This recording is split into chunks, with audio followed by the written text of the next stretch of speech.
Hi, ഞാൻ ഇന്നൊരു chicken കറി recipe video ആയിട്ടാണ് വന്നിട്ടുള്ളത്. അപ്പം അതിന് വേണ്ടിയിട്ട് ആദ്യം ഗ്യാസിൽ ഒരു ചട്ടി വെക്കുക. അതിലേക്ക് നമുക്ക് എന്ത് ചെയ്യുക, എണ്ണ ഒഴിച്ച് കൊടുക്കുക. പിന്നെ ഹോൾ സ്പൈസസ് ആഡ് ചെയ്ത് കൊടുക്കുക. ഒന്ന് ചൂടായി വരുമ്പോൾ നമുക്കതിലേക്ക് കറിവേപ്പില ആഡ് ചെയ്ത് കൊടുക്കാം. കറിവേപ്പില ഒന്ന് ചൂടായി വന്നതിന് ശേഷം നമുക്ക് ഒനിയൻ കട്ട് ചെയ്ത് വെച്ചത് ആഡ് ചെയ്ത് കൊടുക്കാം. ഇനി ഉള്ളി നന്നായിട്ടൊന്ന് വഴറ്റിയെടുക്കാം. അപ്പം എൻ്റെ വീഡിയോ ഇഷ്ടമാവുകയാണെങ്കിൽ എല്ലാവരും ലൈക്ക് ചെയ്യുക, സബ്സ്ക്രൈബ് ചെയ്യുക, ഷെയർ ചെയ്യുക. എന്താ അഭിപ്രായം ഉണ്ടെങ്കിലും കമൻറ്റ് ബോക്സിൽ അറിയിക്കുക. ഉള്ളി ഒന്ന് കുക്കായി വരുമ്പോൾ നമുക്കതിലേക്ക് ജിഞ്ചർ ഗാർലിക് പേസ്റ്റ് ആഡ് ചെയ്യാം. എന്നിട്ട് നന്നായി ഒന്ന് മിക്സ് ചെയ്തെടുക്കാം. ഞാൻ വറുത്തരച്ചിട്ടുള്ള ചിക്കൻ കറിയാണ് ഉണ്ടാക്കുന്നത്. അപ്പോൾ ജിഞ്ചർ ഗാർലിക് പേസ്റ്റ് ആഡ് ചെയ്തതിന് ശേഷം നമുക്കിതിലേക്ക് വേണ്ടി ആവശ്യത്തിന് ഉപ്പ് ആഡ് ചെയ്ത് കൊടുക്കുക. അതിലേക്ക് ഉപ്പിട്ടതിന് ശേഷം ഒന്ന് നന്നായി മിക്സാക്കി എടുക്കുക. എന്നിട്ട് നമുക്ക് എരിവിന് ആവശ്യമായിട്ടുള്ള മുളക് ആഡ് ചെയ്ത് കൊടുക്കുക. അപ്പോൾ പച്ചമുളക് നമ്മളിത് ഇവിടെ നല്ല എരിവുള്ളതായതുകൊണ്ട് ഞാൻ 2 ഇട്ട് കൊടുത്തിട്ടുള്ളൂ.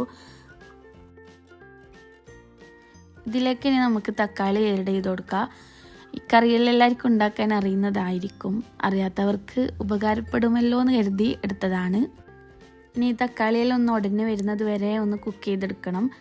അപ്പോൾ നമുക്ക് ഇനി ഇതൊന്ന് അടച്ച് വെച്ചിട്ട് കുക്ക് ചെയ്തെടുക്കുക. അടിയിൽ പിടിക്കാതിരിക്കാൻ വേണ്ടിയിട്ട് ഫ്ലെയിം കുറച്ച് വെക്കുക. പിന്നെ ഇടയ്ക്കൊന്ന് ഇളക്കി കൊടുക്കുക. ഇതെല്ലാം കൂടി ഒന്ന് കുക്കായി വരുമ്പോഴേക്കും നമുക്കിതിലേക്ക് ചിക്കൻ ആഡ് ചെയ്ത് കൊടുക്കുക. പിന്നെ ഇല്ല, എൻ്റെ ഹസ്ബൻഡ് നന്നായിട്ട് കുക്ക് ചെയ്യുമോ. അപ്പം ഇടയ്ക്കിടയ്ക്ക് ചോദിക്കുന്ന ഒരു കറീൻ്റെ റെസിപ്പിയാണിത്. ഈ വറുത്തരച്ചിട്ട് ചിക്കൻ കറി, വറുത്തരച്ചിട്ടുള്ള ബീഫ് കറിയെല്ലാം നമ്മളെങ്ങനെ ഉണ്ടാക്കലേ ഇങ്ങനെ ചോദിക്കും അധികം. ആളിവിടെ നാട്ടിലില്ല. അപ്പോൾ അവിടുന്ന് ഉണ്ടാക്കുന്ന ടൈമിൽ ഇങ്ങനെ ചോദിക്കും, ഇങ്ങനെ ഉണ്ടാക്കുക സാധനം വാങ്ങുന്നതിന് മുമ്പ്. അപ്പോൾ ഇങ്ങനെ പറഞ്ഞു കൊടുക്കലാണ്. അപ്പോൾ ഞാൻ ഈ ഒരു കറി ഉണ്ടാക്കുമ്പോൾ ഞാൻ വിചാരിച്ച് വീഡിയോ എടുക്കുക, അങ്ങനെയാണെങ്കിൽ ഈ വീഡിയോ അയച്ചു കൊടുക്കാമല്ലോ എന്നുള്ളതിൽ. ഇനി ചിക്കനും നമ്മൾ മസാലയെല്ലാം കൂടി ഒന്ന് ഇളക്കിയിട്ട് മിക്സ് ചെയ്ത് വെച്ചിട്ട് ഒന്ന് അടച്ച് വെച്ച് വേവിച്ചെടുക്കുക. ചിക്കനെല്ലാം ഒന്ന് കുക്കായി വരുന്ന ആ ഒരു ടൈമിൽ നമുക്ക് അരവിന് വേണ്ടി തേങ്ങയെല്ലാം ഒന്ന് വറുത്തെടുക്കുക. അപ്പോൾ അതിന് വേണ്ടിയിട്ട് ആദ്യം ഒരു പാന് വെക്കുക. അത് പാന് ചൂടായി വരുമ്പം വെളിച്ചെണ്ണ ഒഴിച്ച് കൊടുക്കുക. അതിലേക്ക് പെരുംജീരകം ഇട്ട് കൊടുക്കുക. പിന്നെ ആവശ്യത്തിന് തേങ്ങ ഇട്ട് കൊടുക്കുക. എന്നിട്ട് നന്നായിട്ടൊന്ന് ഇളക്കി ഒന്ന് എന്താ പറയുക വറുത്തെടുക്കുക. പിന്നെ ഇല്ല, ഞാൻ വിചാരിച്ച് ഫസ്റ്റ് ഈ അരവിന് വേണ്ടുന്ന സാധനങ്ങളെല്ലാം കൂടി ഒന്ന് വെച്ചിട്ട് ഒരു വീഡിയോ എടുക്കുക. ഒരു പ്ലേറ്റിൽ 2 സെറ്റാക്കി വെച്ചിട്ടുണ്ട് അതിനെ. അപ്പോൾ അതിലേക്ക് എൻ്റെ അടുത്തുനിന്ന് സ്പൂൺ അതിലേക്ക് തന്നെ വീണുപോയി. അപ്പോൾ ആ ഒരു ടൈമിൽ പൗഡർ മുളക് പൊടിയും കാര്യങ്ങളെല്ലാം ഇല്ല, ഒന്ന് മിക്സായിപ്പോയി. അപ്പോൾ പിന്നെ വിചാരിച്ച് അത് സ്കിപ്പ് ചെയ്യാമെന്ന്. അതുകൊണ്ടാണ് പിന്നെ പാനിലേക്ക് ഇടുന്നത് മാത്രം എടുക്കാമെന്ന് വിചാരിച്ചിട്ട് അങ്ങനെ എടുത്തത്. അങ്ങനെ ഇത് ഇളക്കിക്കൊണ്ടിരിക്കുക. തീയെല്ലാം നോർമൽ മീഡിയം ഫ്ലെയിമിലാക്കുക. അപ്പോൾ വീഡിയോ എടുക്കുന്നതുകൊണ്ട് ഇപ്പോൾ നെയിലൊക്കെ ഞൂറക്കെല്ലാം ഒന്ന് വന്ന് ഹെൽപ്പ് ചെയ്യാൻ ഭയങ്കര ഇൻട്രസ്റ്റ് ആയിരിക്കും. അങ്ങനെ നെയിൽ ഞാൻ ഇളക്കാന്നെല്ലാം പറഞ്ഞിട്ട് വന്നതാണ്. ആ ഒരു ടൈമിൽ നൂറ കണ്ടിട്ടില്ലേനു. എന്നിട്ട് നൂറ കണ്ടേരം ഓളും വന്നിന്. അപ്പോൾ ഓളും ഇതിൽ ഇടുന്നുണ്ടേനു. അങ്ങനെ തേങ്ങ ഒന്നായി വരുമ്പോൾ നമുക്ക് കുറച്ച് ചെറിയ പീസ് ഉള്ളി ഇടുക, കറിവേപ്പില ഇടുക, വെളുത്തുള്ളി ഇടുക. ഇത് നന്നായിട്ടൊന്ന് എല്ലാം ഒന്ന് മിക്സാക്കി ഇളക്കിയെടുക്കുക, വറുത്തെടുക്കുക. ഇത് അടുത്ത ആളും എത്തി. അങ്ങനെ നൂറിയും വന്നിട്ടുണ്ട്. അപ്പോൾ നമ്മളിതിലേക്ക് കറാമ്പൂ, പട്ട, ഏലക്കായ് അങ്ങനെ 3 ഐറ്റംസ് ഇട്ടിട്ടുണ്ട്. അപ്പോൾ ഞാൻ കറിയിൽ ഗരം മസാല പൗഡർ ഇടുന്നില്ല, കാരണം ഞാൻ വേറൊരു മസാല പൗഡർ ഉള്ളതുകൊണ്ട് അതാണ് ഇടുന്നത്. അതുകൊണ്ട് ഞാൻ അരവിലാണ് ഇട്ടിട്ടുള്ളത്. ഇനി ഇതിലേക്ക് നമുക്ക് എന്ത് ചെയ്യുക, മല്ലിപ്പൊടി ഇടുക. എന്നിട്ടൊന്ന് ഇളക്കിയെടുക്കുക.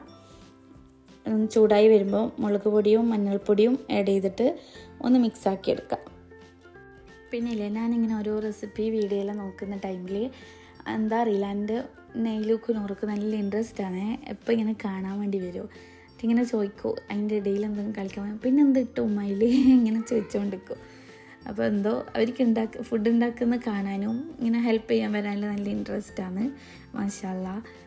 അപ്പോൾ നമുക്കിനി ഇതിൽ മുളക് പൊടി ആഡ് ചെയ്ത് കൊടുക്കുക. എന്നിട്ട് ഒന്ന് ചൂടായി വരുമ്പം നമുക്ക് ഫ്ലെയിം ഓഫ് ചെയ്തിട്ട് ഒന്ന് ചൂട് ആറിയതിന് ശേഷം അരച്ചെടുക്കുകയാണ് ചെയ്യുക, കുറച്ച് വെള്ളം ഒഴിച്ചിട്ട്. അപ്പോഴേക്ക് നമ്മൾ ചിക്കൻ ഇവിടെ കുക്കായി വന്നിട്ടുണ്ട്. ഇനി ഇതിലേക്ക് നമ്മൾ അരച്ച് വെച്ച ആ ഒരു അരവ് ഇതിലേക്ക് ആഡ് ചെയ്ത് കൊടുക്കുക. ഇതൊന്ന് ജസ്റ്റ് മിക്സിയിൽ വെള്ളം ഒഴിച്ചിട്ടല്ലേ ഒന്ന് ഒഴിച്ചോ, അങ്ങനെയെങ്കിലല്ലേ നമുക്ക് കറി ഉണ്ടാവും. ഞാൻ ഈ വീഡിയോ ഷൂട്ട് ചെയ്തിട്ട് കുറേ ദിവസമായി, കുറേന്ന് വെച്ചാൽ കുറച്ചധികം ദിവസമായി. പിന്നെ എന്തോ എഡിറ്റ് ചെയ്യാനെല്ലാം ഒരു മടി പിടിച്ചിട്ട് എന്താ പറയുക, ഇങ്ങനെ വെച്ചെടുത്തായിപ്പോയി. അപ്പോൾ ഞാൻ വിചാരിച്ചത് മിന്നാന്നേ എഡിറ്റ് ചെയ്യാൻ നിന്ന്. ഇന്നലെ ഞാൻ ബിസി ആയിപ്പോയി, എനിക്ക് ഹോസ്പിറ്റലിലെല്ലാം പോകേണ്ട ആവശ്യമുണ്ടായിരുന്നു. അപ്പം അതുകൊണ്ട് ഇന്നലെ അപ്ലോഡാക്കാൻ പറ്റിയിട്ടില്ല. ഇന്ന് എന്തായാലും ഇത് ഇടുമെന്ന് വിചാരിച്ച് അങ്ങനെ ഇരുന്ന് ഞാൻ. അപ്പോൾ ഈ ഒരു ടൈമിൽ ഒന്ന് ഇളക്കി മിക്സാക്കി നമ്മൾ ടേസ്റ്റെല്ലാം ഒന്ന് നോക്കിയിട്ട് ഈ കുറവുള്ളതെല്ലാം ഒന്ന് ആഡ് ചെയ്ത് കൊടുക്കുക. അപ്പോൾ ഞാൻ ഇതിൽ ഗരം മസാലയ്ക്ക് പകരം എൻ്റെ കയ്യിൽ ഒമാനി മസാല പൗഡർ ഉണ്ടായിരുന്നു, അപ്പോൾ അതാണ് ആഡ് ചെയ്ത് കൊടുത്തിട്ടുള്ളത്. അതില്ലാത്തവർക്ക് ഗരം മസാല, ജീരകപ്പൊടി, കുരുമുളക് പൊടിയെല്ലാം ഒന്ന് ആഡ് ചെയ്താൽ നല്ല ടേസ്റ്റ് ഉണ്ടാവും. ഇനി അതിലേക്ക് കുറച്ച് മല്ലിയിലയും കസൂരി മേത്തി ഉണ്ടെങ്കിൽ അതും കൂടി ഇട്ട് ഒന്ന് ഇളക്കിയിട്ട് ഫ്ലെയിം ഓഫ് ചെയ്യുക. ഇനി അതിൻ്റെ കൂടെ കഴിക്കാൻ നമ്മൾ പൊറോട്ടയാണ് ഉണ്ടാക്കിയത്. അപ്പോൾ പൊറോട്ടയും ചിക്കൻ കറിയും നല്ല കോമ്പിനേഷൻ ആണല്ലോ. അപ്പം എൻ്റെ വീഡിയോ ഇഷ്ടപ്പെട്ടിട്ടുണ്ടാവും വിചാരിക്കുന്നു. വീഡിയോ കണ്ടിട്ടുള്ള ഫീഡ്ബാക്ക് എന്തായാലും കമൻറ്റിൽ അറിയിക്കുക, ലൈക്ക് ചെയ്യുക, സബ്സ്ക്രൈബ് ചെയ്യുക, ഷെയർ ചെയ്യുക. ഇൻഷാ അല്ലാഹ് പുതിയൊരു വീഡിയോ ആയിട്ട് ഞാൻ വരുന്നതായിരിക്കും. അതുവരേക്കും ഓക്കെ, ബൈ, അസ്സലാമു അലൈക്കും.